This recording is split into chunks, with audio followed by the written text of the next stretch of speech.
Hello बच्चों, मेरा नाम है एसके सर और मैं आपके लिए लेकर आया हूँ क्लास 8 महाराष्ट्र बोर्ड साइंस का फोर्स एंड प्रेशर का लेक्चर नंबर 3। जो बच्चे डायरेक्ट इस लेक्चर पे आए हैं मैं उनसे गुजारिश करूंगा कि पहले जाके आप हमारे channel major physics SK sir के प्लेलिस्ट पे जो क्लास 8 का फोल्डर है या जो प्लेलिस्ट है सॉरी, उसमें जाके आपने पहले लेक्चर नंबर 1 देखना है, फिर लेक्चर नंबर 2 देखना है, तभी आपको लेक्चर नंबर 3 अच्छे से समझ में आ जाएगा। तो ऑफिशियल अनाउंस कर देते हैं, ये है हमारा लेक्चर नंबर 3। इसके पहले हमारे 2 लेक्चर हो चुके हैं जिसमें हमने बहुत बढ़िया बढ़िया से कुछ इंटरेस्टिंग बातें की थी। आज के लेक्चर में हम प्रेशर के बारे में डिटेल में सीखेंगे। देखो बेटा, हमने जितना पढ़ा था उसमें ये पढ़ा था कि प्रेशर जो होता है वो होता है फोर्स अपॉन एरिया। ये थोड़ी सी इनसफिशिएंट डेफिनेशन है प्रेशर की। एक्चुअली में प्रेशर क्या होता है? Perpendicular force upon area. तो फोर्स किस पे परपेंडिकुलर? एरिया पे परपेंडिकुलर। और एरिया कितना लेना है? जितने पे फोर्स लग रहा है। तो एक और भी हमने फिल इन द बैंक्स करेंगे आगे के लेक्चर में, जिसमें हम ये बताएंगे कि भाई प्रेशर जो होता है force upon area on which force is applied. ठीक है, तो क्या होता है बेटा? देखो, this is the pressure. Pressure सीखना है हमको। तो प्रेशर का फॉर्मूला क्या होता है? Force upon area. Basic formula क्या होता है प्रेशर का? Force upon area. Force upon area, ठीक है ना। तो pressure is simply force upon area. तो इसका एसआई यूनिट क्या बनेगा? बताओ, फोर्स का एसआई यूनिट क्या होता है? न्यूटन। एरिया का मीटर स्क्वायर। तो इसका एसआई यूनिट क्या निकल के आएगा? न्यूटन पर मीटर स्क्वायर, या इसी को हम क्या बोलेंगे? पास्कल। ये अब हम सब पढ़ चुके हैं लास्ट लेक्चर में, ठीक है। तो न्यूटन का सीजीएस क्या बन जाएगा? डाइन। डायन नहीं, डाइन, ओके। और मीटर स्क्वायर का क्या बन जाएगा? Centimetre square. तो इसका सीजीएस यूनिट क्या आएगा? डाइन पर सेंटीमीटर स्क्वायर। अच्छा, अब देखो, हमारे पास सब्सटेंस के 3 स्टेट होते हैं, सॉलिड, लिक्विड एंड गैस। तो सॉलिड को हम एक कैटेगरी में रख सकते हैं और लिक्विड और कैटेगरी को एक साथ पढ़ सकते हैं। तो ऐसी कौन सी प्रॉपर्टी है जो सॉलिड की अलग है और लिक्विड और गैस की एक जैसी है? तो बेटा वो प्रॉपर्टी है कि सॉलिड को अगर हम रख देंगे तो फ्लो नहीं करेगा, लेकिन जो लिक्विड और गैस है उसको अगर हम खुला छोड़ देंगे तो बह जाएगा, फ्लो कर जाएगा। इसीलिए लिक्विड और गैस को कंबाइनली क्या कहते हैं? फ्लूइड्स कहते हैं। क्या कहते हैं? फ्लूइड्स कहते हैं, ठीक है ना। तो पहले हम फ्लूइड्स का थोड़ा सा पढ़ लेंगे। क्या हमारे पास फ्लूइड की पीपीटी? बिल्कुल है बेटा। तो फ्लूइड की पीपीटी पढ़ लेंगे हम। क्या ये ऊपर ला सकता हूं मैं? अरे आजा मेरी नहीं यार भाई, है क्या? नहीं नहीं, चलो ठीक है, इसी पे पढ़ लेते, क्या फर्क पड़ता है, यहाँ पढ़ लेंगे, कोई टेंशन नहीं। ओके, तो फ्लूइड, फ्लूइड किसको कहते हैं? What is a fluid and give its two example. कोई दिक्कत नहीं, ऐसा हर वो सब्सटेंस जो फ्लो हो सकता है उसको क्या बोलेंगे? फ्लूइड। तो कौन फ्लो हो सकता है? लिक्विड और गैस फ्लो हो सकता है, सॉलिड फ्लो नहीं हो सकता। तो क्या है definition? A fluid is a substance which can flow. जो बह सकता है उसको क्या बोलेंगे? फ्लूइड। इसका पहला एग्जांपल है वाटर, जो लिक्विड है और जो बह सकता है। दूसरा एग्जांपल है एयर। यहाँ पे पता नहीं डबल टू टू क्यों लिख दिया उसने, ठीक है, चलो इसको अवॉइड करो।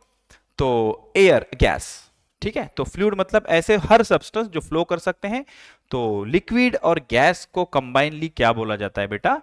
फ्लूइड बोला जाता है। क्या बोला जाता है? फ्लूइड बोला जाता है। यहां चलते हैं। तो प्रेशर किस पे पढ़ना है हमको? सॉलिड पे पढ़ना है, उसके बाद फ्लूइड पे पढ़ना है। फ्लूइड में 2 चीजें आ जाएंगी, लिक्विड और gas. I think last lecture में हम सॉलिड पे प्रेशर पढ़ चुके हैं। अब इस लेक्चर में हम पढ़ेंगे फ्लूइड की वजह से लगने वाला प्रेशर। और फ्लूइड में बेसिकली कौन आ जाएगा? लिक्विड और गैस। लिक्विड और गैस, इनकी वजह से प्रेशर कैसे लगता है, क्या लगता है, ये सारी फंडामेंटल चीजें हम पढ़ने वाले हैं, ठीक है। अच्छा, यहां पे एक एग्जांपल मैं आपको क्लियर करवा देता हूं। ये क्या है भाई साहब, बताइए ये क्या है? पूछता है भारत, व्हाट इज दिस। देखो बेटा, यहां पे क्या किया गया है? एक क्या बोलेंगे, लकड़ी की प्लेट है, ओके, या लकड़ी की सिंपली पट्टी होती है ना, ऐसे पट्टी है। उस पे क्या किया गया? पहले बुक्स रखे गए, 1 2 3 4, लेकिन चारों बुक्स को अलग अलग रखे गए। और दूसरे केस में क्या किया गया? इन चारों बुक्स को इकट्ठा करके कुछ ऐसे रखा गया। तो इस केस में जो क्या बोलेंगे उसको, हॉरिजॉन्टल रॉड था या पट्टी थी, वो बेंड नहीं हुई, लेकिन इस केस में बेंड हो गई। ऐसा क्यों हुआ? मान के चलो ये जो बुक है, इस बुक का एरिया कितना है? इस बुक का एरिया है 2 मीटर स्क्वायर। तो इसका भी कितना हो गया? 2 मीटर स्क्वायर। इसका भी कितना हो गया? 2 मीटर स्क्वायर। इसका भी कितना हो गया? 2 मीटर स्क्वायर। अच्छा, और इस बुक का जो वजन है वो है 1 न्यूटन। इसका 1 न्यूटन है, इसका भी 1 न्यूटन है, इसका भी 1 न्यूटन है, इसका भी 1 न्यूटन है। तो बेटा इस केस में जो प्रेशर आया वो क्या आया? Force by area. कितना फोर्स है? इसके वजन के बराबर फोर्स है, 1 2 3 4। तो टोटल फोर्स कितना है? 4 न्यूटन का। और 4 न्यूटन का फोर्स कितने एरिया पे लग रहा है? 2 और 2 4 और 2 6 और 2 8। ठीक है, अब इसको 4 से काटेंगे तो 1/2 आ जाएगा। ठीक है, और 1/2 क्या होता है?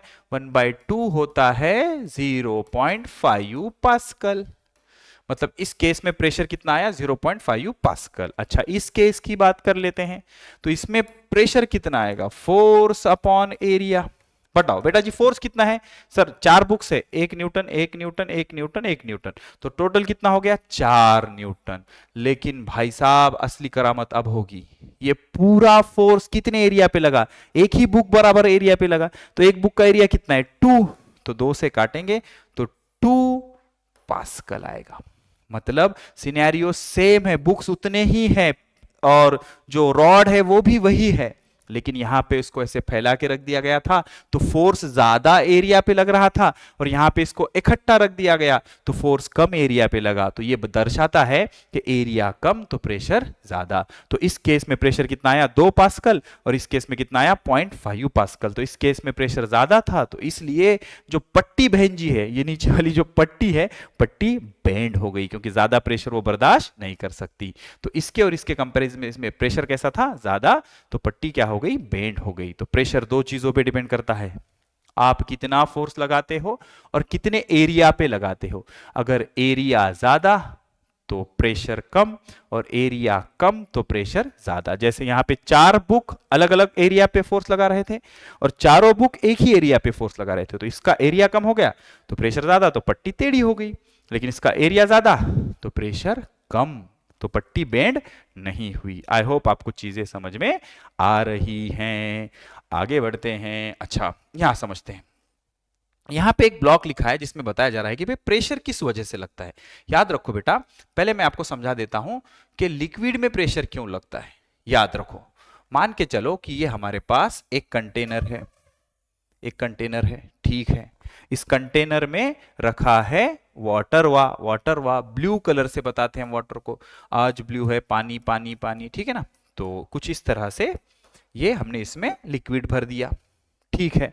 तो अब हम एक पॉइंट सेलेक्ट कर लेते हैं, ठीक है। मान के चलो कि ये वो पॉइंट है जहां का हमको प्रेशर पता करना है, कोई बात नहीं। तो हम क्या सोचेंगे कि इसके ऊपर ना बेटा कुछ ऐसे इतना सिलेंडर का शेप है ऐसे करके, तो होगा क्या, इस सिलेंडर के शेप का हाइट कितना होगा? h होगा। तो इस पॉइंट पे इतना पूरा जो लिक्विड है या पानी है, ये पानी का वजन इस पॉइंट पे या इस एरिया पे लग रहा है।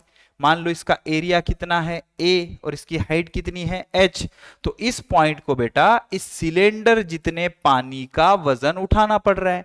मतलब इतने सिलेंडर का पानी का वजन किस पे लग रहा है? इस पे लग रहा है। मैंने आपको बहुत बार बताया है। मान लो कि इस सिलेंडर में m मास का पानी है, तो वो नीचे की तरफ अपना वजन डालेगा, कितना? mg। तो बेटा यहां पे फोर्स कितना लग रहा है? फोर्स लग रहा है mg के बराबर। और कितने एरिया पे लग रहा है? सर a एरिया पे लग रहा है। तो प्रेशर कितना आ जाएगा? प्रेशर आ जाएगा P is equals to F upon A। ये तो बेसिक डेफिनेशन है। लेकिन सर ये तो फ्लूइड की बात कर रहे हैं। बिल्कुल फ्लूइड की बात कर रहे हैं। इस पॉइंट पे कितना वजन लग रहा है? इस डब्बे में जितना पानी है उसके वजन के बराबर यहां पे फोर्स लग रहा है, क्योंकि उसका वजन किधर लगेगा? नीचे। और आपको ये समझ में नहीं आ रहा तो किसी को कंधे पे बिठा कर देखो। अगर वो कंधे पे बैठा हुआ इंसान दुबला पतला है तो आपको ज्यादा तकलीफ नहीं होगी, लेकिन अगर वो मोटा भैंसा है तो क्या हो जाएगा? आपके कंधे दुखेंगे, क्योंकि वो जो इंसान आपके कंधे पे बैठा है वो आप पे नीचे की तरफ क्या करेगा? फोर्स लगाएगा, आपको दबाने की कोशिश करेगा। तो इस पॉइंट को ये पानी का वजन नीचे दबाने की कोशिश कर रहा है mg फोर्स लगा के। तो फोर्स के जगह हम क्या रख सकते हैं? m into g divided by area, क्या आ गया? a। बेटा याद रखो, मास क्या होता है? मास होता है वॉल्यूम इनटू डेंसिटी। वॉल्यूम का सिंबल v, डेंसिटी का सिंबल रो। वॉल्यूम इनटू डेंसिटी इनटू ये g का g डिवाइडेड बाय एरिया का एरिया, ठीक है। अब प्रेशर इज इक्वल्स टू, बेटा वॉल्यूम क्या होता है, बेटा वॉल्यूम होता है length into breadth into height, लेकिन ये तो क्यूब के लिए होता है, लेकिन लेंथ इंटू ब्रेथ को हम एरिया भी बोल सकते हैं, तो एरिया इंटू हाइट भी लिख सकते हैं। वॉल्यूम की जगह हम क्या लिख सकते हैं, एरिया इंटू हाइट। तो यहां पे क्या हो जाएगा, area of base into height. Volume की जगह क्या रख सकते हैं हम, area of base into height into ये डेंसिटी का density rho into g divided by area. तो होगा क्या, ये एरिया एरिया कैंसल, तो प्रेशर आ जाएगा एच रो जी। प्रेशर कितना आ जाएगा, एच रो जी। तो प्रेशर किसके डायरेक्टली प्रोपोर्शनल है, प्रेशर डायरेक्टली प्रोपोर्शनल है हाइट के।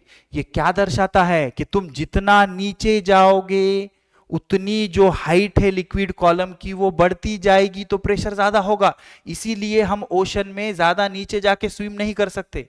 8 किलोमीटर से ज्यादा अगर हम नीचे चले गए ओशन में स्विम करते हुए, तो हमारी जो बॉडी पे इतना प्रेशर बढ़ जाएगा कि बॉडी तरबूज की तरह फूट जाएगी पम करके। बात समझ में आ रही है। तो जितना तुम नीचे जाओगे उतनी हाइट बढ़ती जाएगी, मतलब तुम्हारे सर के ऊपर उतना ज्यादा पानी होगा, तो उतना ज्यादा फोर्स होगा, तो प्रेशर भी ज्यादा होगा। तो पानी के जितना तुम अंदर जाते रहोगे प्रेशर उतना ज्यादा होगा, मतलब pressure is directly proportional to height. अच्छा, दूसरी चीज, pressure is directly proportional to density. अगर आप हेवी लिक्विड भर रहे हो, पानी की जगह मान लो आपने मर्क्यूरी भर दिया, तो बेटा मर्क्यूरी का वजन तो ज्यादा होगा। इतना ही कंटेनर में अगर आप पानी लेते हो और इतने ही कंटेनर में अगर आप मर्क्यूरी लेते हो, तो मर्क्यूरी का तो वजन ज्यादा हो गया। मर्क्यूरी का वजन ज्यादा होगा तो फोर्स ज्यादा हो गया, फोर्स ज्यादा होगा तो प्रेशर ज्यादा हो गया। तो pressure is directly proportional to density and of course pressure is directly proportional to g. मतलब अगर आप मून पे चले गए, जनरल नॉलेज तो पता होगा ना आपको, अगर आप मून पे चले गए तो मून पे क्या होता है बेटा, जी की वैल्यू कम होती है, तो अर्थ के कंपैरिजन में वहां पे प्रेशर कम लगेगा। तो यहां से हमने ये प्रूफ किया कि pressure is equal to h rho g. H मतलब height of liquid column, rho मतलब डेंसिटी और जी मतलब मर्क्यूरी। ठीक है, चलो मैं आपको 2 सवाल करवा देता हूं जिससे ना आपको थोड़ा सा आइडिया क्लियर हो जाएगी। तो लिक्विड में प्रेशर किस वजह से लगता है, सर लिक्विड के मैं अंदर जा रहा हूं, मान लो ये रूम में पूरा लिक्विड भरा है, लिक्विड में मैं जितना नीचे नीचे नीचे जा रहा हूं, मेरे सर के ऊपर पानी का एक लेयर आ रहा है, वो पानी का लेयर मेरे को नीचे दबाने की कोशिश करेगा उसका वेट लगा के। तो वेट मतलब force, force upon area of my टकला इज कॉल्ड एज प्रेशर। क्या बोलेंगे उसको, प्रेशर बोलेंगे। ठीक है, मान के चलो कि एक बड़ा सा कंटेनर है। ठीक है, अच्छा इसमें ना बेटा एक लिक्विड भरा है ऐसे करके, ये ऐसे करके, ठीक है, कुछ ऐसे लिक्विड भरा है। ठीक है, तो यहां तक हाइट है h1, यहां तक हाइट है h2। आपको बोला जा रहा है कि भाई यहां का प्रेशर पता करो, यहां का प्रेशर पता करो। तो आप क्या बोलेंगे, सर यहां का जो प्रेशर है वो है h1 रो जी। रो इस लिक्विड की डेंसिटी और जी एक्सेलरेशन ड्यू टू ग्रेविटी जो 9.8 मीटर पर सेकंड स्क्वायर होती है, और h1 मतलब ये हाइट। अच्छा, आप लिक्विड के नीचे नीचे नीचे चले जाओ, यहां चले जाओ, यहां चले जाओ, तो यहां का प्रेशर कितना होगा, यहां का प्रेशर होगा, इसको P1 बोल देता हूं मैं, इसको P2 बोल देता हूं, ये हो जाएगा H2 रो जी। अच्छा, वैसे यहां पे इसको और ऐड कर देते हैं एटमॉस्फेरिक प्रेशर, अभी वो लोड नहीं लेना, हम तो बेसिक समझ रहे हैं, आप क्लास 8 में हो, इतना टेंशन लेने की जरूरत नहीं है। तो अभी क्या बोल रहे थे सर, आप थोड़ा सा समझाओ। देखो मैं ये बोल रहा था बेटा कि इसके ऊपर ना एक एयर का भी लेयर होता है, एटमॉस्फेयर का, लगभग 16 किलोमीटर तक। तो ये एयर का लेयर भी तो इस पे वजन लगा रहा होगा, तो उसी को हम एटमॉस्फेरिक प्रेशर बोलते हैं। अभी मैं 10 मिनट में समझाता हूं। मतलब यहां पे एक एटमॉस्फेयर का प्रेशर भी ऐड हो जाएगा और यहां पे एक एटमॉस्फेयर प्रेशर भी ऐड हो जाएगा। ठीक है, क्योंकि ये एटमॉस्फेयर भी तो इसको नीचे की तरफ दबा रहा है। ओके, तो ये सारी चीजें हो गई। ठीक है, अच्छा अब मान के चलो, अब ये तो आपको समझ में आ गया कि भाई लिक्विड में जो प्रेशर होता है वो जिस पॉइंट पे आप प्रेशर पता कर रहे हो उसके ऊपर जितना लिक्विड है उसके वजन की वजह से लगता है। अच्छा sir, what about gas, gas में क्यों प्रेशर लगता है? तो मान के चलो बेटा कि हमने एक कंटेनर ले लिया, मान लो ये ऐसे कुछ एक डब्बा है, 3D कंटेनर, 3D कंटेनर। अब इस 3D कंटेनर में क्या हो गया, 3D कंटेनर में गैस के मॉलिक्यूल्स होते हैं, ये गैस के मॉलिक्यूल्स हैं, छोटे छोटे गैस के मॉलिक्यूल्स हैं ये ऐसे। कंटेनर में हमने गैस रखा है तो ये गैस के मॉलिक्यूल्स हैं। गैस स्टेट को इमेजिन करने का सबसे अच्छा तरीका होता है कि मॉर्निंग में जब हमारे घर के खिड़की में से सनलाइट अंदर आता है तो उसमें कुछ धूल के पार्टिकल उड़ते हैं। हम जब झाड़ते हैं, घर को झाड़ते हैं, तो धूल के पार्टिकल उसमें उड़ने लगते हैं। तो उनको सिर्फ एक शांत दिमाग से ऑब्जर्व करो, वो कैसी मोशन कर रहे हैं। क्या वो सब एक डिसिप्लिन से एक डायरेक्शन में जा रहे होते हैं? नहीं, हर मॉलिक्यूल अपने मर्जी से किधर भी जा सकता है, सब एक तरफ मूव कर रहे, तो उसको बोलेंगे रैंडम मोशन। क्या बोलेंगे? Random motion. तो रैंडम मोशन जब होती है तो ये रैंडम मोशन करते वक्त ये मॉलिक्यूल क्या करते हैं? एक दूसरे से टकराते हैं, एक दूसरे से टकरा जाते हैं। तो एक दूसरे से टकराते हैं, कंटेनर के वॉल के साथ भी टकराते हैं, तो इनको बोलते हैं कोलिजन्स। सही है। देखो बेटा, जो भी गैस मॉलिक्यूल्स होते हैं, gas molecules are free to move. तो वो किसी कंटेनर में अगर हमने उनको रख दिया तो वो कंटिन्यूअसली मूव करते रहेंगे। अब मूव करते रहेंगे तो क्या होगा? एक दूसरे के साथ कोलाइड हो जाएंगे, टकरा जाएंगे, एक दूसरे के साथ भी टकराएंगे और जो कंटेनर की वॉल होती है उससे भी टकराएंगे। तो ये जो इनका टकराव है आपस का, इसके वजह से गैस के अंदर प्रेशर आता है। जैसे कोई बलून है, मैं बलून को फुला रहा हूं, गुब्बारे को फुला रहा हूं, उसमें एयर भर रहा हूं मैं, तो एयर क्या कर रहा है? एयर के मॉलिक्यूल जाके गुब्बारे के वॉल के साथ टकरा रहे हैं। टकरा रहे मतलब उसको ढकेल रहे हैं, फोर्स लगा रहे हैं, इसीलिए तो बलून की वॉल क्या हो रही है? ऐसे एक्सपांड हो रही है। तो गैस में प्रेशर किस वजह से लगता है? गैस में प्रेशर गैस मॉलिक्यूल्स में जो कोलिजन होता है ना, उसके वजह से लगता है। समझ आ रहा है? अच्छा, तो ये रैंडम मोशन क्या होता है सर? रैंडम मोशन मतलब moving in all possible direction with all possible velocities. जैसे मान लो आप क्या करो, जैसे मान लो हमारे पास हफ्ते का बाजार होता है। बाजार में ना बेटा बहुत सारे लोग आ जाते हैं, क्योंकि भाजी वाजी सस्ती मिलती है ना, इसलिए सारे लोग बाजार में सब्जी खरीदने आ जाते हैं एक साथ, पूरे गाँव के। तो अब सब जगह बाजार ऐसा फुल भरा है, शाम का टाइम है, भाजी सस्ती हो गई, ये लोग भिखारी की तरह जाके सब भाजी खरीद रहे हैं। अचानक से आप अफवाह फैला दो कि बाजार में बॉम्ब है, तो देखना फिर लोग कैसे भागेंगे। सब्जी वब्जी फेंक के, सब तोड़ के सब भागेंगे। तो सब भागेंगे तो क्या पैटर्न में भागेंगे? जैसे आर्मी नेवी के लोग एकदम पैटर्न में लेफ्ट राइट करते ऐसे जाएंगे क्या? नहीं, सब जिसको जिधर जगह मिलेगी उधर भागेगा। बस उसी मोशन को कहते हैं रैंडम मोशन। बस उन इंसानों की जगह आपको सोचना है कि वो गैस मॉलिक्यूल से सारे डायरेक्शन में मूव हो रहे, रैंडमली इधर उधर, जिसको जिधर जगह मिली उधर भाग रहा है, इसको क्या बोलेंगे? Random motion. तो बेटा गैस मॉलिक्यूल करते हैं रैंडम मोशन। रैंडम मोशन करते वक्त एक दूसरे के साथ टकरा जाएंगे, तो एक दूसरे के साथ टकराएंगे तो उसकी वजह से क्या आता है? प्रेशर आता है। सिंपल सा, फटाफट बताओ, लिक्विड में प्रेशर किस वजह से आता है? अगर मैं लिक्विड के नीचे नीचे नीचे नीचे जाऊं तो मेरे सर के ऊपर लिक्विड का कुछ वजन होता है जो लगता है नीचे की तरफ। दैट वजन मतलब force, force per unit area is called as pressure. ऐसे प्रेशर लगता है लिक्विड का। और गैस का? गैस के मॉलिक्यूल रैंडमली मूव करते रहते हैं, रैंडमली मूव करते हैं तो फिर एक दूसरे के साथ टकराते हैं, कंटेनर के वॉल के साथ भी टकराते हैं। तो इस कोलिजन की वजह से क्या लगता है? प्रेशर लगता है। क्या लगता है? प्रेशर। तो आई होप मैंने आपको समझा पा रहा हूं कि pressure of liquid and gas. तो प्रेशर ड्यू टू गैस। तो बेटा गैस का प्रेशर कैसे लगता है? Colliding molecule exert a force on the wall of container. ये कंटेनर है, कंटेनर की वॉल है, ये मॉलिक्यूल है। गैस का मॉलिक्यूल फ्री टू मूव होता है, ये जाएगा, इससे टकराएगा और इस टकराने की वजह से लगेगा force. That force per unit area is called as pressure. तो गैस मॉलिक्यूल जाके जब दीवार से टकराएंगे तो दीवार पे प्रेशर लगाएंगे। अच्छा, atmospheric pressure is about 10 to the power 5 pascal at the sea level, decreases with altitude. ये मैं आपको समझाता हूं, ध्यान से सुनो। अब ना बेटा आपको ये समझ में आ जाना चाहिए कि सॉलिड, लिक्विड, गैस तीनों में प्रेशर कैसे आता है। मैं बहुत फास्ट रिवाइज कर देता हूं। सॉलिड में प्रेशर कैसे आता है? सॉलिड में सर आप क्या करो, एक एरिया ले लो, इसका एरिया है ए, आपने ऐसे फोर्स लगाया F, तो प्रेशर हो जाएगा फोर्स बाय एरिया। जैसे हम वो पढ़ते हैं ब्लंट नाइफ और शार्प नाइफ। शार्प नाइफ से वेजिटेबल जल्दी जल्दी कटते हैं क्योंकि शार्प नाइफ का एरिया कम होता है, तो थोड़ा सा फोर्स लगाने पे प्रेशर कैसे हो जाएगा? ज्यादा। लेकिन जो ब्लंट नाइफ होता है उसका एरिया ज्यादा होता है, तो उसका प्रेशर कैसे रहेगा? कम रहेगा। ऐसे करके सॉलिड पे प्रेशर लगता है। लिक्विड पे प्रेशर कैसे लगता है? भाई लिक्विड के सरफेस से जितना तुम नीचे जाते रहोगे वो हाइट गिन लेना। वो हाइट h है, तो यहां पहुंच गए तो यहां का जो प्रेशर होगा वो होगा h रो g। h मतलब ये हाइट, रो मतलब डेंसिटी लिक्विड की, और g मतलब एक्सेलरेशन ड्यू टू ग्रेविटी। और अगर आप बहुत ही ज्यादा प्रो हो तो इस लिक्विड के सरफेस के ऊपर लगभग 16 किलोमीटर तक एयर है। तो एयर भी तो प्रेशर लगाएगी, एयर का वजन भी नीचे लगेगा। और इसके ऊपर बेटा लगभग यहां से यहां तक 400 किलोमीटर तक एटमॉस्फेयर होता है। अर्थ के सराउंडिंग में हवा जो है मैक्सिमम कहां तक होती है, 400 किलोमीटर तक। लेकिन 16 किलोमीटर के आगे हवा बहुत कम होती है, तो हम उसको कंसीडर नहीं करते। जैसे हम मार्केट में जाते हैं, मान लो 102 रुपए हमको किसी को देना है, या हमको मान लो किसी को 98 रुपीज देना है, तो हम उसको 100 रुपए दे देते हैं, 2 रुपए वापस मांगते हैं क्या? नहीं, मैं तो नहीं मांगता, तुम भिखारी हो, तुम मांगते होंगे। समझ में आ रहा है? तो छोटे से होते होंगे तो उतने पैसे हम मांगते नहीं है।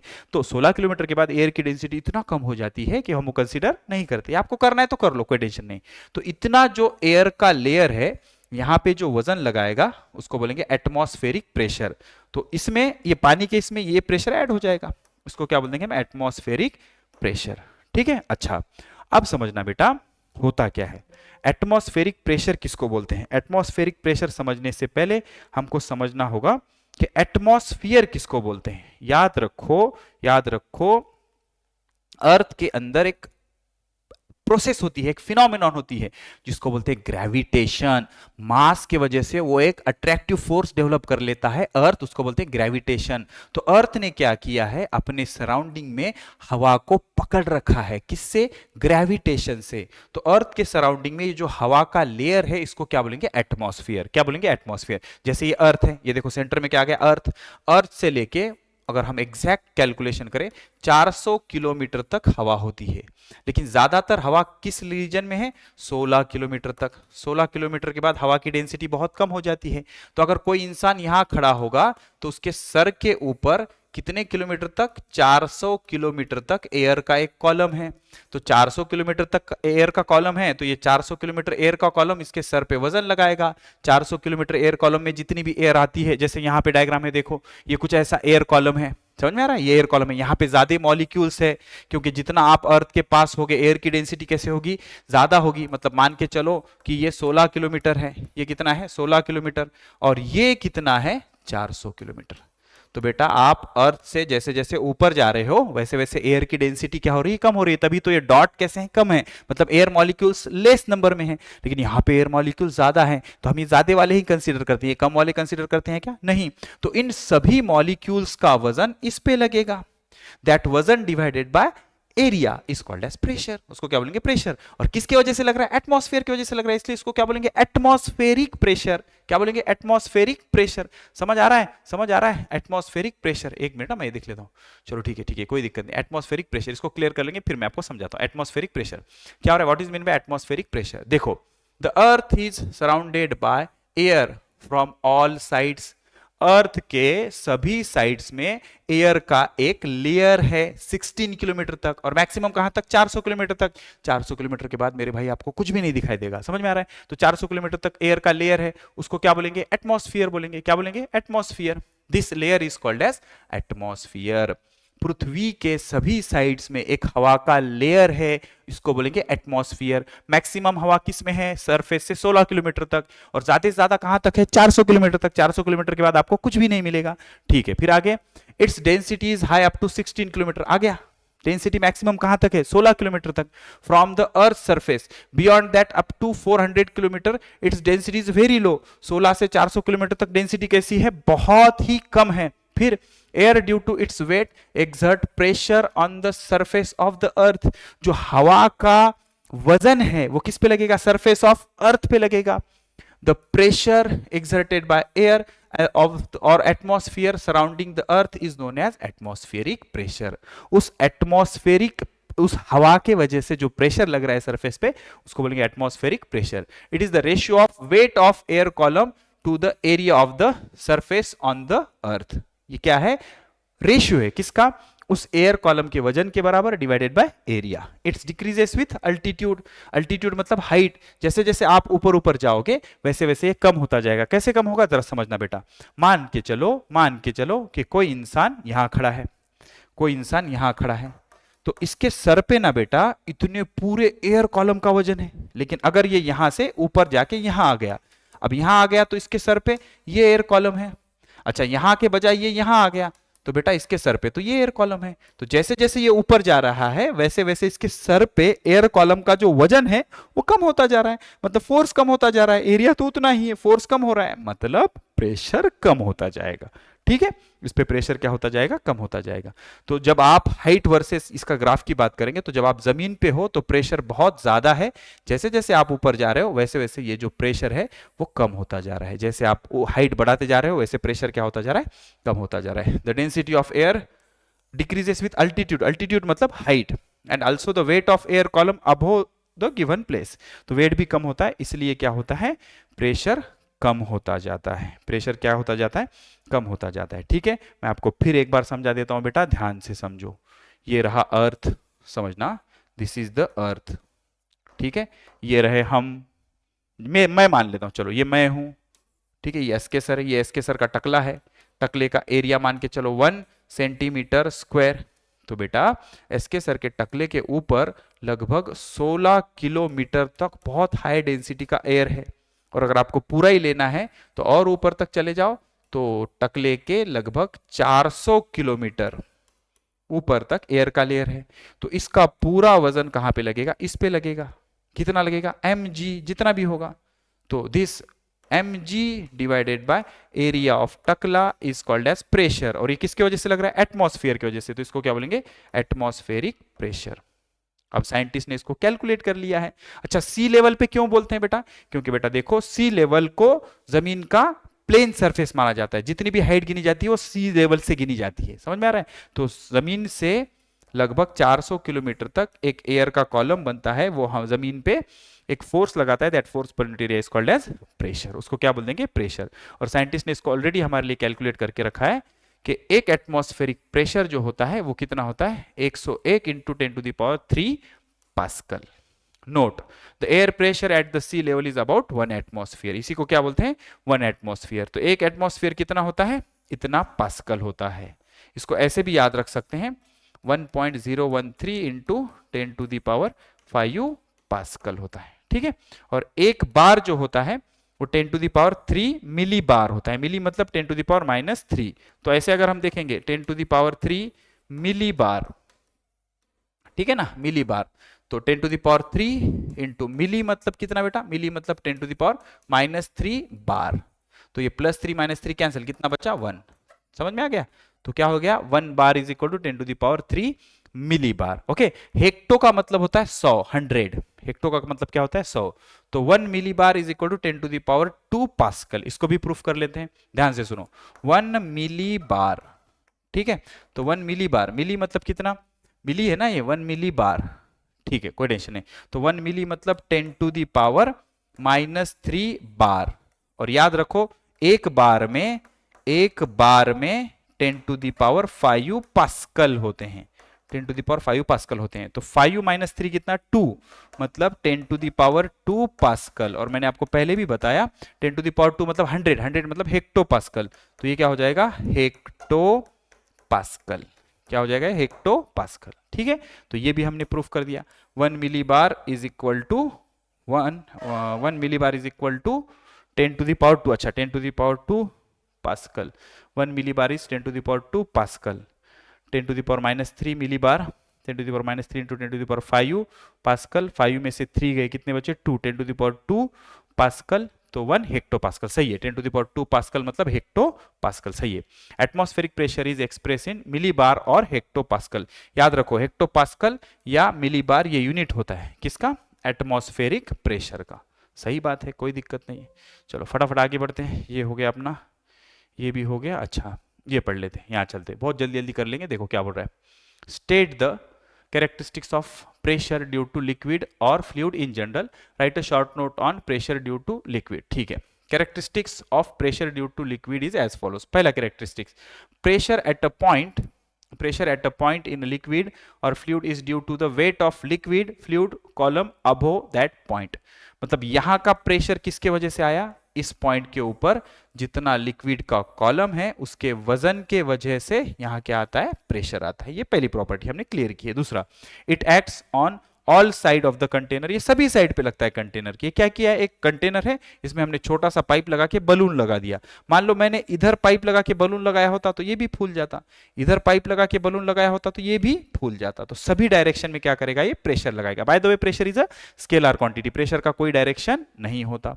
उसके बाद eight a given depth pressure is same in all direction, सभी डायरेक्शन में प्रेशर कैसे होता है, सेम होता है। एक डायरेक्शन में प्रेशर सभी डायरेक्शन में कैसे होता है, सेम होता है। अच्छा यहां देखो, ये बड़ा इंटरेस्टिंग है। एक हमने वाटर बॉटल ले ली, यहां पे एक होल कर दिया, यहां पे एक होल कर दिया और यहां पे एक होल कर दिया।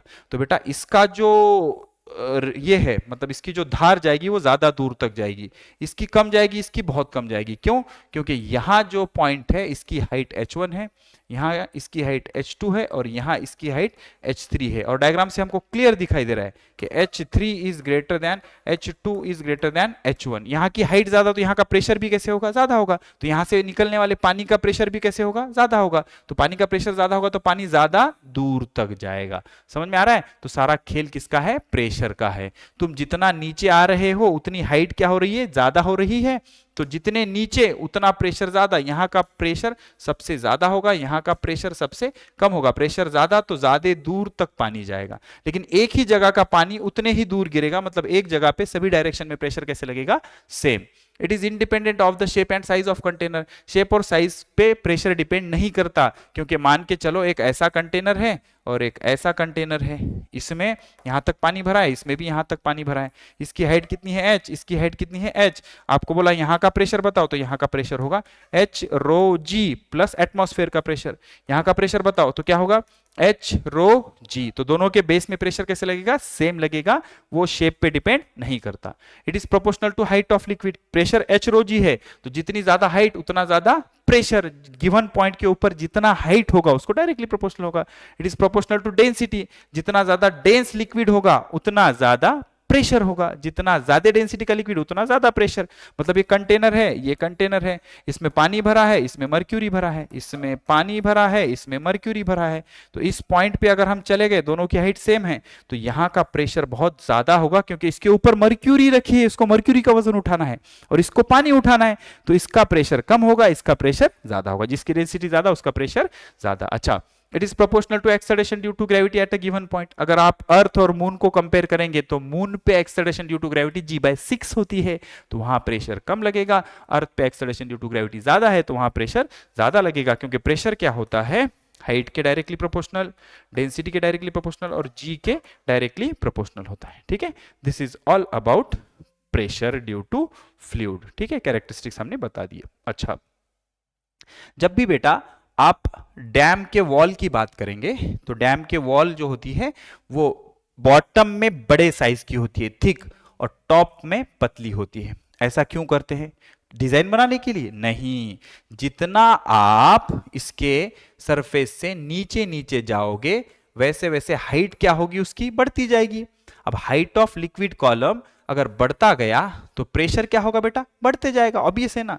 तो आप सबसे नीचे चले जाओ, यहां का प्रेशर कैसे होगा, मैक्सिमम। तो मैक्सिमम प्रेशर को रोकने के लिए दीवार का साइज भी मोटा लेना पड़ेगा, अदरवाइज उसको रोक नहीं पाएगा, दीवार टूट जाएगी। और ऊपर जितने आप हो उतना प्रेशर कैसे होगा, कम होगा। तो सबसे कम प्रेशर यहां होगा, प्रेशर मिनिमम होगा। और यहां तो प्रेशर किसके वजह से होगा, इसके ऊपर रहने वाली एयर की वजह से। यहां का प्रेशर क्या होगा, एटमॉस्फेरिक प्रेशर। तो डैम में आप जितना ऊपर रहोगे लिक्विड के उतना प्रेशर कम, लेकिन जैसे जैसे आप नीचे नीचे जा रहे हो वैसे वैसे लिक्विड की हाइट क्या हो रही है, बढ़ती जा रही है। और फ्लूइड का प्रेशर किस वजह से लगता है, पॉइंट के ऊपर एयर का जितना कॉलम है उसके वजन की वजह से। तो आप अगर बॉटम में चले गए तो ज्यादा पानी का हाइट है तो बॉटम में प्रेशर बहुत ज्यादा होगा। तो ज्यादा प्रेशर को रोकने के लिए दीवार का साइज भी कैसे चाहिए, ज्यादा चाहिए। इसलिए डैम के जो वॉल होते हैं वो कुछ ऐसे बने होते हैं, बॉटम में थिक, टॉप पे थिन। ठीक है, the pressure at a point in liquid is proportional to height of liquid column above it. Liquid column के किसी भी पॉइंट पे जो प्रेशर होता है उसके ऊपर कितना हाइट है लिक्विड का, उसको डायरेक्टली प्रोपोर्शनल होता है। Hence, the pressure of the water of the dam is much greater at the bottom of the dam than that of the top. Top पे अगर जाएंगे तो प्रेशर कम होगा, बॉटम पे ज्यादा होगा, क्योंकि बॉटम पे जो ऊपर लिक्विड का कॉलम है उसकी हाइट बहुत ज्यादा है और यहाँ हाइट कम है, यहाँ ज्यादा है। जैसे जैसे नीचे आ रहे हो प्रेशर क्या होते जा रहा है, बढ़ता जा रहा है। तो ज्यादा प्रेशर को रोकने के लिए ज्यादा मजबूती चाहिए, तो इस वजह से दीवार का साइज बढ़ा देते हैं। To withstand this high pressure the wall of the dam made stronger and thicker broad at the base than at the top। तो टॉप के कंपैरिजन में बॉटम के जो वॉल है वो थिक करने का रीजन ये होता है कि लिक्विड के प्रेशर की ये प्रॉपर्टी है बेटा जी, कि जितना तुम लिक्विड में नीचे नीचे जाओगे तुम्हारे सर के ऊपर लिक्विड का लेवल बढ़ता जाएगा तो प्रेशर भी बढ़ता जाएगा। तो ज्यादा प्रेशर को रोकने के लिए आपको क्या करना पड़ेगा, थिक वॉल बनाना पड़ेगा, मजबूत वॉल बनाना पड़ेगा। ठीक है, ये भी हमने क्लियर कर लिया। ये हो गया, ये हो गया, ये भी समझा दिया, ये हो गया, ये हो गया, ये भी हो गया। चलो आ जाते हैं बायोनॉट फोर्स पे। देखो बेटा याद रखो, जब भी हम कोई चीज पानी में डुबाने की कोशिश करेंगे तो पानी या कोई और भी लिक्विड उस पे ऊपर की तरफ एक फोर्स लगाएगा, that force is called as buoyant force. उसको क्या बोलेंगे, बायोनॉट फोर्स। इसी वजह से जो प्लास्टिक की बॉल है जब हम पानी पे रखेंगे तो फ्लोट कर जाएगी, क्योंकि ये पानी क्या करेगा, उस पे ऊपर की तरफ एक फोर्स लगाएगा, इसको बोलेंगे बायोनॉट फोर्स। प्लास्टिक के बॉटल का ढक्कन बंद करके अगर हम उसको सरफेस पे छोड़ देंगे तो उस पे फ्लोट कर जाएगी, क्योंकि पानी उसके ऊपर एक फोर्स लगाएगा, उसको बोलेंगे बायोनॉट फोर्स। अगर इसके अंदर हमने पानी भर दिया तो इसका वजन बढ़ जाएगा, वजन बढ़ जाएगा तो थोड़ा सा नीचे आ जाएगी और इसको जहां रखेंगे वहीं रुक जाएगी। तो ऊपर की तरफ क्या लगेगा, बायोनॉट फोर्स, और नीचे की तरफ क्या लगेगा, ग्रेविटेशनल फोर्स। नीचे ग्रेविटेशनल फोर्स, ऊपर बायोनॉट फोर्स। ग्रेविटेशनल फोर्स क्या होता है, किसी भी चीज के पास अगर मास है तो अर्थ उसको अपने सेंटर की तरफ खींचेगी, that force is called as gravitational force. लेकिन अगर किसी भी चीज को आप किसी लिक्विड में मतलब फ्लूइड में डुबाने की कोशिश करोगे तो फ्लूइड उसको ऊपर ढकेलेगा एक फोर्स लगाकर, उसको बोलेंगे buoyant force. The upward force acting on the object in water और अदर फ्लूइड और gas is called as buoyant force. अब बेटा गैस भी तो एक फ्लूइड है, तो किसी भी चीज को अगर आप लिक्विड या गैस में डुबाने की कोशिश कर रहे हो तो लिक्विड या गैस उस पर ऊपर की तरफ एक फोर्स लगा देगा, उसको क्या बोलेंगे, बायोनॉट फोर्स। क्या बोलेंगे, बायोनॉट फोर्स। ठीक है, अच्छा अब वो उसको डुबाने के बाद वो लिक्विड में डूबेगा या फ्लोट कर जाएगा, वो डिपेंड करता है कि ज्यादा कौन है, ग्रेविटेशनल फोर्स या बायोनॉट फोर्स। अगर मैं फ्लूइड में कोई चीज छोड़ रहा हूं तो नीचे जा रही है ग्रेविटेशनल फोर्स की वजह से और ऊपर जा रही है किसकी वजह से, बायोनॉट फोर्स की वजह से। अब बायोनॉट फोर्स ज्यादा होगा तो फ्लोट कर जाएगी और ग्रेविटेशनल फोर्स ज्यादा होगा तो नीचे डूब जाएगी, और दोनों बराबर होंगे तो जहां रखेंगे वहां रह जाएगी। जैसे इस केस में देखो, इस केस में देखो, अगर मैंने बॉटल के अंदर पानी भर दिया तो इसको मैंने यहां रखा तो यहीं रुक जाएगी, नीचे लाके छोड़ा तो यहीं रुक जाएगी, क्योंकि जितना बायोनॉट फोर्स उतना ग्रेविटेशनल फोर्स। लेकिन ये फ्लोट कर रहा है क्योंकि बायोनॉट फोर्स ज्यादा है और नीचे लगने वाला वेट कैसा है, कम है। यहां भी ये फ्लोट कर रहा है क्योंकि वेट कम है, ग्रेविटेशनल फोर्स कम है और बायोनॉट फोर्स ज्यादा है। ठीक है, अच्छा अब मान के चलो कि भाई सवाल ये आता है कि बायोनॉट फोर्स कितना होता है। तो याद रखो, अगर ये एक कंटेनर है और ये एक लिक्विड है, ठीक है, अब अगर मैं इसमें एक बॉडी ऐसे रख देता हूं और मुझे क्या करना पड़ेगा, इतना वॉल्यूम गिनना पड़ेगा इसका, इतना वॉल्यूम। तो ये जो वॉल्यूम है इसको आप दो तरीके से बोल सकते हो, एक तो volume of solid that is submerge, वो वॉल्यूम सॉलिड का जो लिक्विड में डूब चुका है, या फिर ये इसको आपने अंदर डुबाया मतलब इतना ही फ्लूइड क्या हो गया, डिस्प्लेस हो गया। तो इसको क्या बोलेंगे, वॉल्यूम ऑफ डिस्प्लेस फ्लूइड बोलेंगे, या फिर volume of solid which is submerge, solid का वो वॉल्यूम जो डूब चुका है ऐसे बोलो, या फिर इसको सॉलिड को अंदर डुबाने की वजह से इतना ही लिक्विड क्या हो गया, ऊपर चला गया। तो अब जितना फ्लूइड ये ऊपर डालेगा तो ऊपर जो बायोनॉट फोर्स लगेगा, ऊपर की तरफ जो बायोनॉट फोर्स लगेगा बेटा, वो जो बायोनॉट फोर्स होगा, बायोनॉट फोर्स आ जाएगा volume of liquid displace into density of liquid into g. इसका प्रूफ आपको 11th 12th में मिल जाएगा, अभी तो आप रट के चलेंगे। ओके, तो VL क्या है, volume of displace liquid. VL क्या है, वॉल्यूम ऑफ डिस्प्लेस फ्लूइड।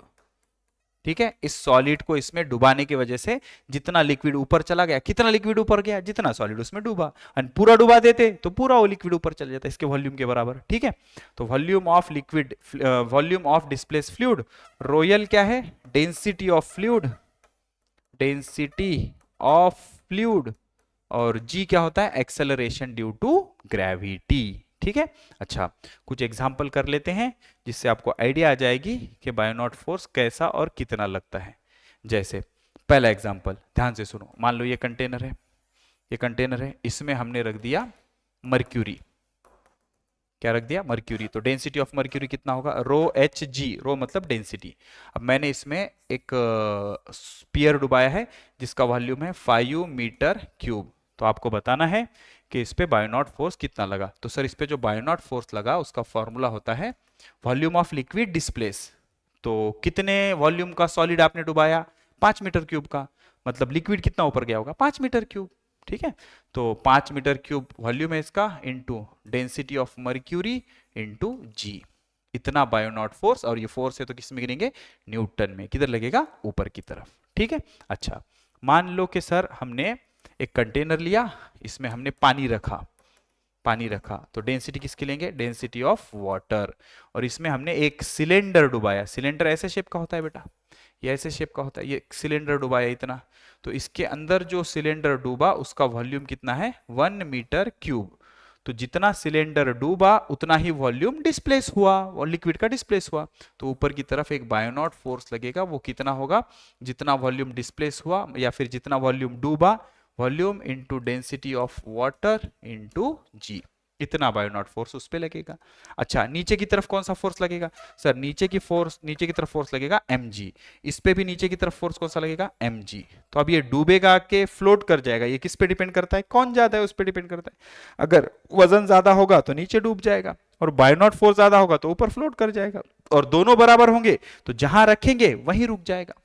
ठीक है, इस तरह की कहानी चलती है। ओके तो क्या बोल रहा है देखो, state the factors on which buoyant force depend.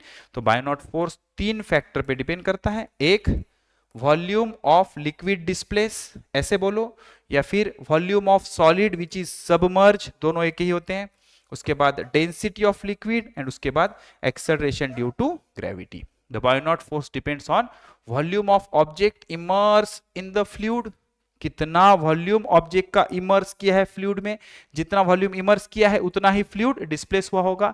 दूसरा डेंसिटी ऑफ फ्लूइड, ये रो एल है बेटा, density of fluid l for liquid, and acceleration due to gravity at that place, उस प्लेस की एक्सेलरेशन ड्यू टू ग्रेविटी, इन सब पे depend करता है।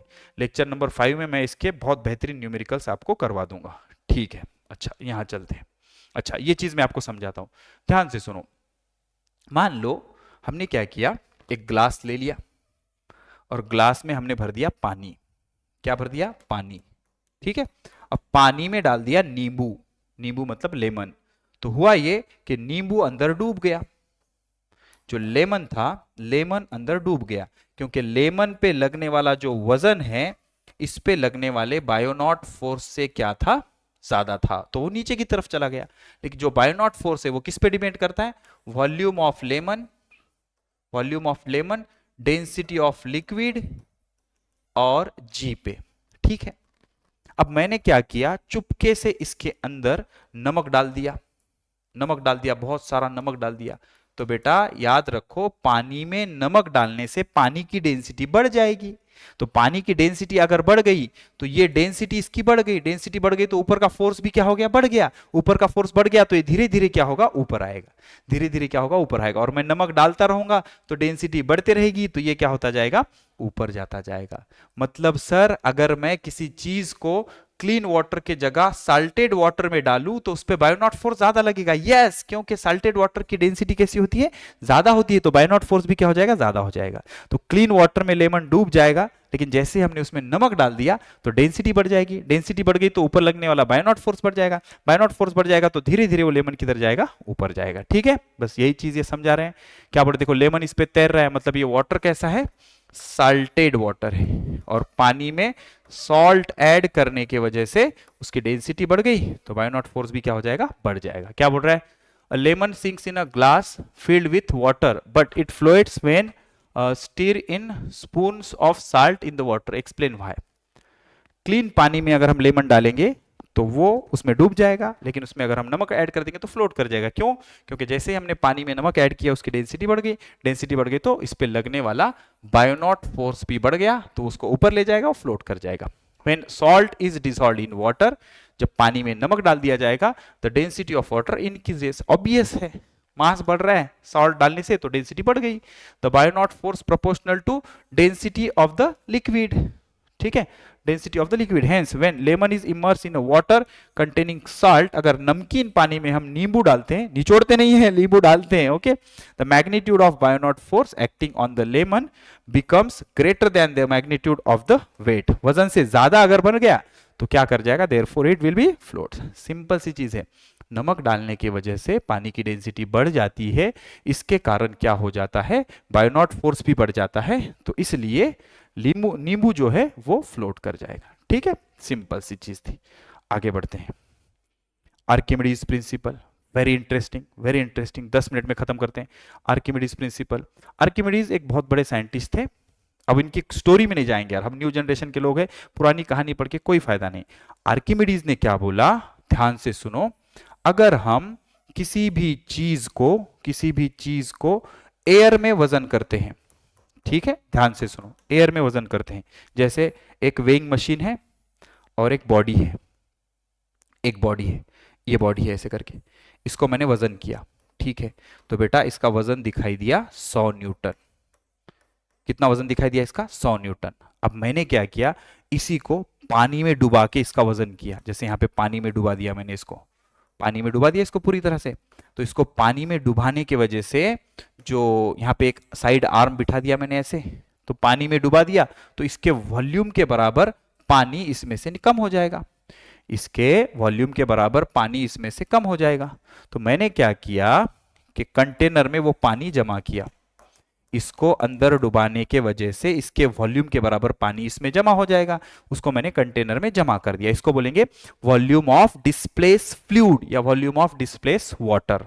जब मैंने इसका वजन पानी में किया, वेइंग मशीन लगा के, ये ऐसी जो स्प्रिंग बैलेंस होता है ना, स्प्रिंग बैलेंस जिससे छोटे बच्चों का वजन करते हैं, तो पानी के अंदर जब मैंने इसका वजन किया तो ये आया बेटा 80 न्यूटन। तो ऐसा क्यों हुआ, जब मैं यहां इसका वजन कर रहा था तो इस पे ग्रेविटेशनल फोर्स लग रहा था नीचे की तरफ, वो कितना था 100 न्यूटन के बराबर, तो रीडिंग कितनी दिखी 100 न्यूटन। क्या ऊपर की तरफ कोई फोर्स लग रहा था इस पे, नहीं, लेकिन बेटा जब मैं इसको पानी में वजन कर रहा था तो नीचे क्या लग रहा था 100 न्यूटन का फोर्स, और ऊपर इस पे लग रहा था 20 न्यूटन का बायोनॉट फोर्स।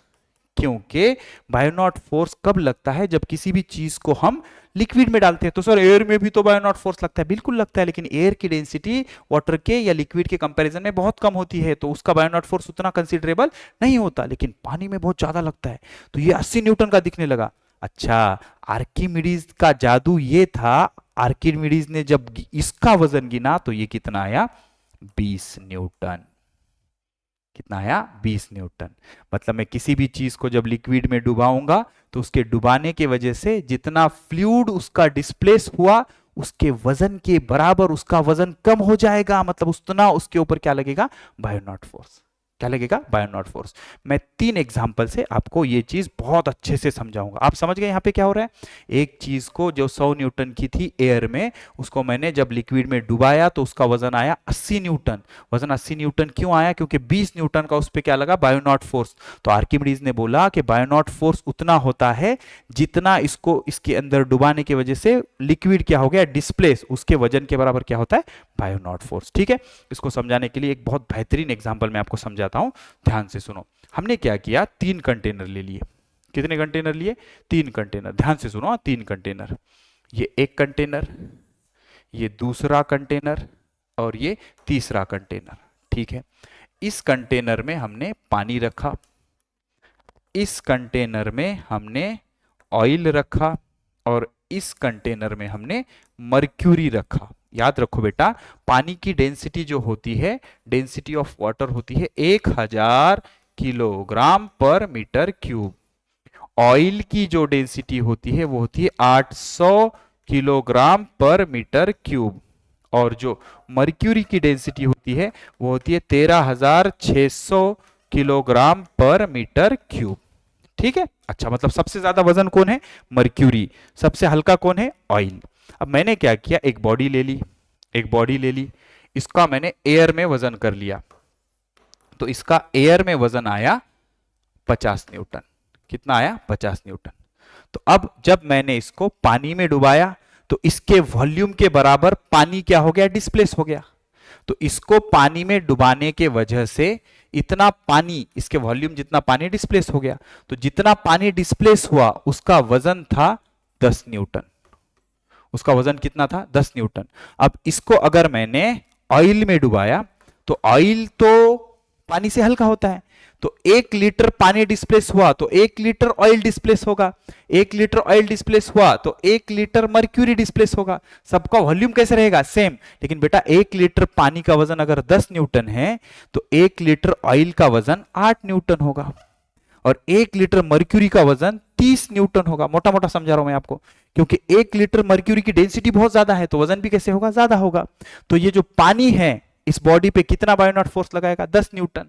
तो ऊपर कितना लगाया इसने? 10 न्यूटन। और ये जो ऑयल है ऊपर कितना लगाएगा? 8 न्यूटन। और ये जो मर्क्यूरी है ऊपर कितना लगाएगा? 30 न्यूटन।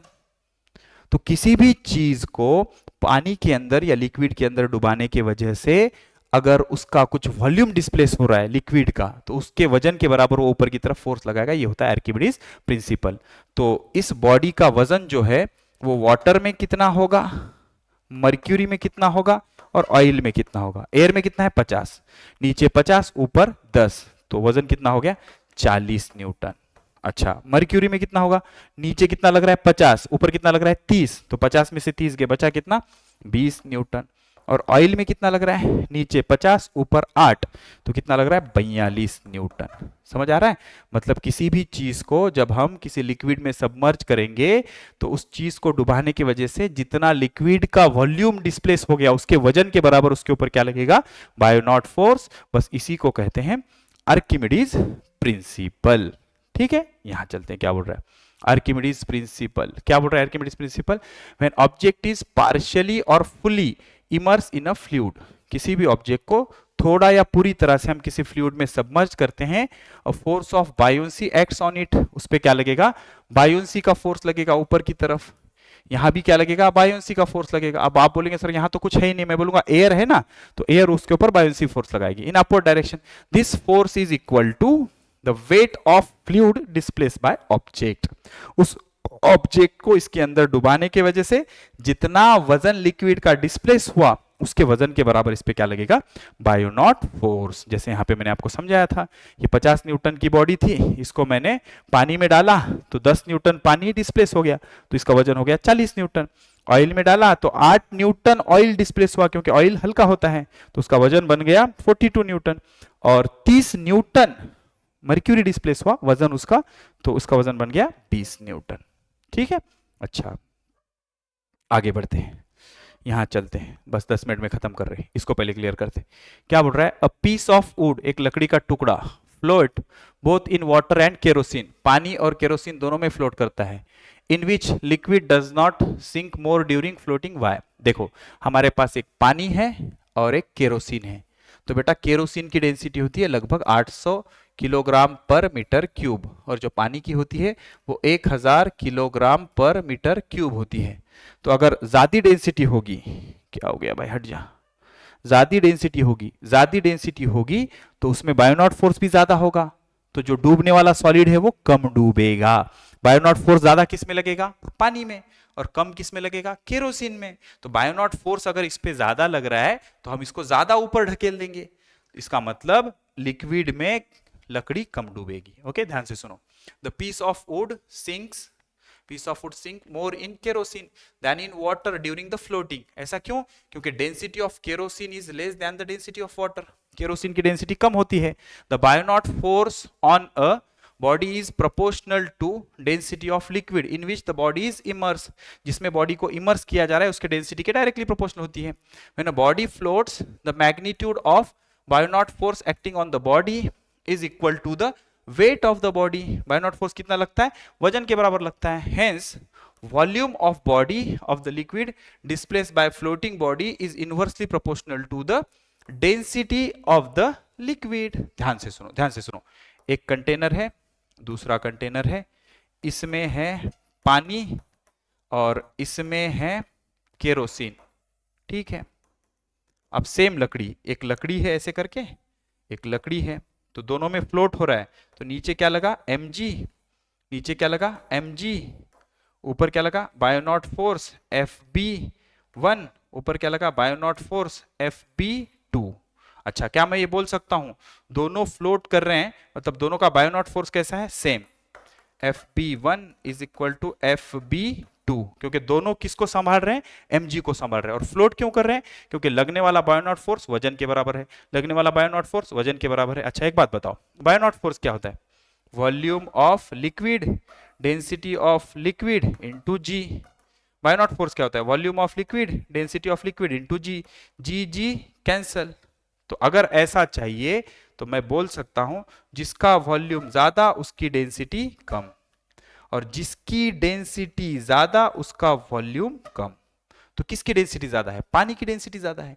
पानी की डेंसिटी ज्यादा है तो पानी का कम वॉल्यूम डिस्प्लेस हुआ, पानी का कम वॉल्यूम डिस्प्लेस हुआ मतलब लकड़ी उसमें कम डूबी, खत्म। ओके, तो क्या बोल रहा है कि volume is inversely proportional to density. Okay, as a result when a piece of wood floats in kerosene it displays greater volume of kerosene। भाई जब लकड़ी केरोसिन में डूबेगी तो ज्यादा वॉल्यूम डिस्प्लेस करेगी, क्योंकि केरोसिन की डेंसिटी कम है तो ज्यादा वॉल्यूम डिस्प्लेस करना पड़ेगा फ्लोट कराने के लिए, as compare to the volume of displace water when it piece of wood floats in water, hence it sinks more in kerosene than water. Simple सी चीज है, जिसकी डेंसिटी कम होगी उसमें लकड़ी ज्यादा डूबेगी, जिसकी डेंसिटी ज्यादा होगी उसमें लकड़ी कम डूबेगी, ठीक है। अच्छा, आखिरी point, application of Archimedes principal. देखो बेटा, हमारे पास कुछ डिवाइस होते हैं जिसमें आर्किमिडीज प्रिंसिपल लगा के हम उसका यूज करके अलग अलग लिक्विड की प्यूरिटी बता सकते हैं। जैसे मिल्क की प्यूरिटी बता सकते हैं, तो प्यूरिटी बताना मतलब उसकी डेंसिटी बताना, डेंसिटी बताना।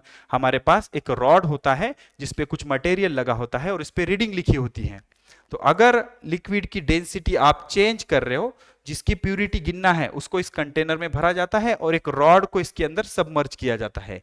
तो अब ये कितना डूबेगा वो डिपेंड करता है लिक्विड की डेंसिटी कितनी है। लिक्विड की डेंसिटी ज्यादा है तो कम डूबेगा, लिक्विड की डेंसिटी कम है तो ज्यादा डूबेगा। तो उसका डूबना डिसाइड करेगा कि ये जो लिक्विड है हाई डेंसिटी का है कि कम डेंसिटी का है। तो जो हाई डेंसिटी का होगा वो प्योर होगा, जो कम डेंसिटी का होगा वो कम प्योर होगा। मतलब मान लो दूध में हमने ज्यादा पानी डाल दिया तो उसकी डेंसिटी कम हो गई, डेंसिटी कम हो गई मतलब ये जो है वो ज्यादा नीचे की तरफ डूब रहा है। इसको बोलते हैं लैक्टोमीटर। जैसे the working of lactometer, a device used to determine the purity of sample of milk। Lactometer एक डिवाइस होता है जो आर्किमिडीज प्रिंसिपल यूज करता है मिल्क की प्यूरिटी पता करने के लिए। एंड हाइड्रोमीटर एक डिवाइस होता है use to determine the density of liquid, it is based on Archimedes principal.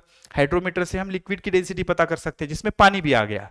The extent to which lactometer float, कितने ऊपर या नीचे लैक्टोमीटर फ्लोट कर रहा है, और sink depends on the density and hence purity. मतलब ये लैक्टोमीटर जो है ना, ये ड्रॉट जैसा कुछ दिख रहा है कि कितना अंदर डूबेगा या कितना ऊपर फ्लोट करेगा, ये कौन डिसाइड करता है, डेंसिटी ऑफ लिक्विड, ठीक है। अच्छा, the same thing is true for hydrometer. Hydrometer मतलब ऐसा डिवाइस जो प्यूरिटी ऑफ वाटर पता करने के लिए यूज किया जाता है। अगर पानी की डेंसिटी ज्यादा होगी तो ये ज्यादा डूबेगा क्या, नहीं, क्योंकि ज्यादा बायोनॉट फोर्स लगाएगा। और ये सब किस पे काम करते हैं, आर्किमिडीज प्रिंसिपल पे। The greater the density of liquid the less is the extent to which the body sinks in it. जितना ज्यादा डेंसिटी होगी तो बायोनॉट फोर्स भी कैसे होगा, ज्यादा होगा, तो ये कम डूबेगा। तो कम डूब रहा है मतलब बायोनॉट फोर्स ज्यादा लग रहा है, बायोनॉट फोर्स ज्यादा लग रहा है मतलब डेंसिटी ज्यादा है, मतलब ज्यादा प्योर है। तो ये प्रिंसिपल यूज होता है लैक्टोमीटर और हाइड्रोमीटर में। लैक्टोमीटर स्पेशली मिल्क की प्यूरिटी पता करने के लिए यूज किया जाता है और हाइड्रोमीटर पानी की प्यूरिटी पता करने के लिए। ओके, अच्छा, सेम प्रिंसिपल यूज होता है किसमें, सबमरीन्स में। सबमरीन्स ये देखो, ये ऐसे पानी के अंदर फ्लोट करते हैं। तो अगर आपको इसकी डेप्थ बढ़ानी या कम करनी है तो क्या होता है, इसमें ना कुछ टैंक्स लगे होते हैं। तो अगर हमको इसको डुबाना है तो हम क्या करेंगे, सबमरीन के अंदर बैठ के इसमें पानी भर देंगे। जैसे हमने इसमें पानी भर दिया इसका वजन बढ़ जाएगा, ये किधर जाएगा, नीचे। और जैसे हमने इसका पानी हटा दिया इसका वजन क्या हो जाएगा, कम, ये किधर चला जाएगा, ऊपर। समझ आ रहा है? और क्योंकि ये एक हॉलो शेप का है या किसी शेप का है, तो ऊपर की तरफ क्या लगेगा इस पे? बायो नॉट फोर्स, और नीचे की तरफ क्या लगेगा इस पे? वेट लगेगा mg। तो इस हॉलो में अगर हमने पानी भर दिया तो वेट बढ़ जाएगा, ये किधर जाएगा? नीचे। और इसमें से हमने पानी निकाल के हवा भर दी तो क्या हो जाएगा? इसका वजन कम हो जाएगा, ये किधर जाएगा? ऊपर।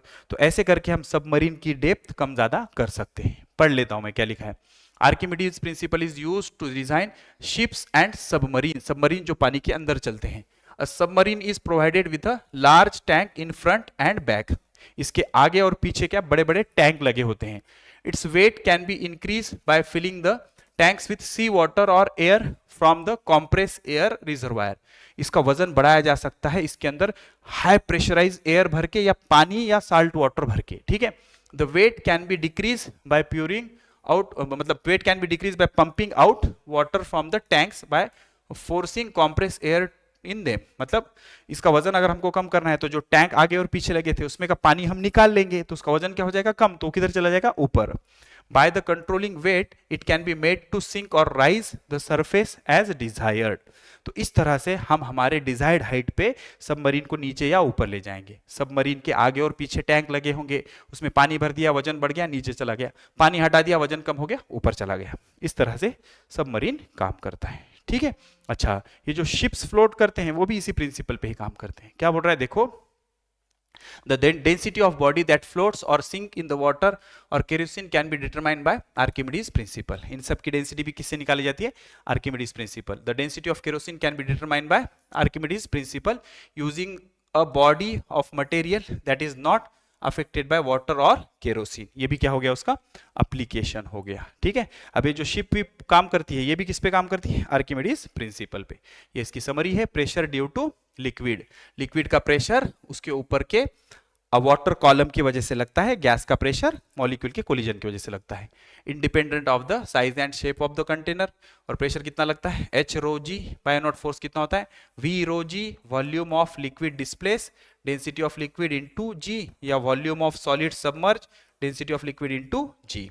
अगर बायोनॉट फोर्स वजन से ज्यादा है तो बॉडी फ्लोट कर जाएगी, और बायोनॉट फोर्स से ज्यादा वजन है तो बॉडी सिंक कर जाएगी, और दोनों बराबर है तो जहां रखोगे बॉडी वहीं रुक जाएगी, ठीक है। अब एक सवाल ये आता है कि जो लोखंड की बनी चीजें होती हैं वो तो पानी में डूब जाती है, लेकिन लोखंड की बनी शिप पानी में डूबती है क्या? नहीं। इसकी वजह यह होती है कि उस शिप को ऐसा शेप दिया जाता है जिस शेप के वजह से जब उसको पानी पे रखेंगे तो बहुत ज्यादा लिक्विड वो डिस्प्लेस कर देगी, और जितना ज्यादा वो लिक्विड डिस्प्लेस करेगी उसके वजन के बराबर उस पर क्या लगेगा? बायोनॉट फोर्स। ये किसने बताया? आर्किमिडीज ने। तो ऊपर की तरफ उतना ज्यादा फोर्स लगता है, इस वजह से उसका वजन बैलेंस हो जाता है, तो शिप पानी के अंदर नहीं डूबेगी, ठीक है। आई होप मैं आपको समझा पा रहा हूं। अगर हमारी चीजें आपको समझ आ रही है, हमारे वीडियोस आपको अच्छे लग रहे हैं, तो मैं आपसे रिक्वेस्ट करता हूं प्लीज प्लीज हमारे वीडियो को शेयर करें, लाइक करें, सब्सक्राइब करें, और व्हाट्सएप पे हमारे वीडियोस की लिंक रखें। Thank you very much. जल्दी मिलेंगे लेक्चर नंबर 4 में। Take care, bye bye.